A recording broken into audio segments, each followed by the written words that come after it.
but yesterday Parliament have been busy discussing whether or not we should allow frozen Russian assets to be repurposed for Ukraine's recovery.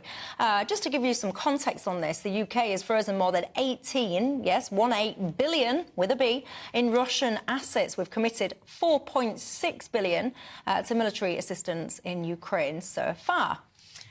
I mean, it's a little bit of a no-brainer. Let's not. We'll talk about the legalities and all the rest of it in a minute. But it's a bit of a non-brainer. If you've seized these assets in the first place, and there's a dispute about whether or not, some would say that we should have done in the first place, but for that, we've got it now, so whatever. Why are we then spending UK money, taxpayers' money, on assistance to Ukraine and all the rest of it when you've got assets of the people that are creating the situation in Ukraine sitting in banks in this country? It's bonkers. Yeah, I'm inclined to agree, Michelle, and I think really, actually, it should be spent in the UK. I mean, you might want to spend, of course, some on weapons, but the idea that we're going to spend this on reconstruction in Ukraine, they've got to win that war, first of all. And I find it strange, because you have to bear in mind, a lot of these assets are going to be high-value London properties. So I find it strange when we've got a housing crisis in this country, lots of people can't afford to get on the property ladder, can't afford their rent. The government has access to billions of pounds worth of properties.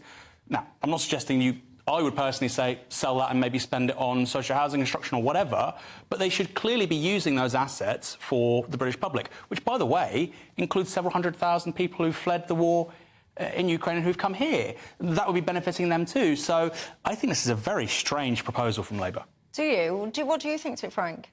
I disagree with the proposal. I think it's utterly wrong for us to spend resources and money that we've taken away from another country that is not ours. And it seems to me that the best course of action is to wait until the outcome of the war, one way or the other, and then look at the grand scheme of things and take a balanced decision. The reason why I say this is because I always remember what happened to the Germans after the First World War, when we seized a lot of their assets. And in many respects, the horrible developments that happened in Germany afterwards, leading to the rise of Hitler, are not unconnected to some of the decisions that were made, which seemed sensible at the time, but actually led to some very negative consequences. And what I worry about is that we don't really know who are the main players in this, who are the ones that need to be punished after the war. I'm all for ensuring that the Russian state pays a very heavy price for the destruction that they kind of created within the Ukraine itself, but it's not us here in Britain to basically say we've taken away these resources. But do you think we should have taken them in the first place? I think probably on balance, sanctions and taking them away was a good decision. But it's a decision that, in a sense, we took at the time to see what would happen later on. It's a way of making sure that the Russian oligarchy understood that they were, in a sense, marginalized and ostracized and ghettoized from civil life. But at the same time, we have to be sufficiently sophisticated not to fall into the trap of just in a demagogic way saying, all right, we'll make the Russians pay, we'll give it to the Ukrainians. Because if we do that, then we might be breaking all kinds of laws. We might be punishing the wrong kind of people. And we just got to be a little bit careful when we do that. Do you worry about the principle of this whole kind of notion of, right, OK, so let's just say Putin has done something wrong and you're his mate, so therefore I'm going to confiscate your house. Do you not, is there like a part of you that thinks, oh, I'm not really sure I'm massively comfortable with that? Yeah, I think the principle is a very dangerous one. But like you say, we've done it. I mean, that's the point. So the question here is what do you do with those assets? But I do agree with you. I think it probably would have made sense to... On balance, I do agree with it, because you had to raise the disincentives for the Russian ruling class to support the war and so on. But it didn't work. By the way, exactly. We're like, what, how many months, what are we now? 16 months from the situation as it currently stands in Ukraine. Many people say it goes back way further than just February last year.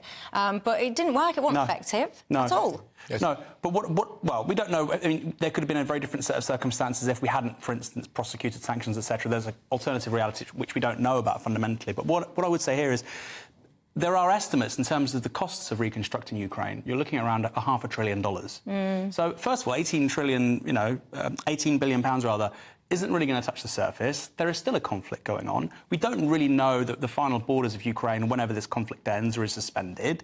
And it just seems, it's just about getting a headline. And I think when there's a live conflict, you know, the Battle of Bakhmut is one of the biggest battles of the 21st century so far. When you've got a political party trying to just get, you know, and it's not just Labour, of course, we saw a lot with the Tories as well under Boris, when they're trying to get headlines and they're trying to curry favour with opinion polls, I find it kind of distasteful, frankly. So, I mean, I would personally like to see some of it invested in the UK, like I say, because a lot of this is UK housing stock. And when we talk about the redevelopment of Ukraine, which is something that you just touched upon then, is that our responsibility? Well, not entirely. I think it's a global responsibility. I do think we have to take a reality check because there's a lot of rhetoric about the nature of the problems. I'm really worried about the Ukraine turning into this semi-colony where people will use the whole rebuilding of the country as a way of making big investments in there. There's already a lot of evidence that a lot of big American companies and others are moving into the Ukraine and buying up land because land at the moment is really cheap there. So, you know, I think that there's a kind of performative aspect, both by Labour's sort of decision, but also what's really performative is what we've done in the first place, where we just basically said we want to do something that looks good, that gets all the headlines, but at the same time, and we got all these massive figures about how much the Ukrainian economy will need to rebuild itself. But at the end of the day, a decision will have to be made. Who is going to pay for this? Which countries?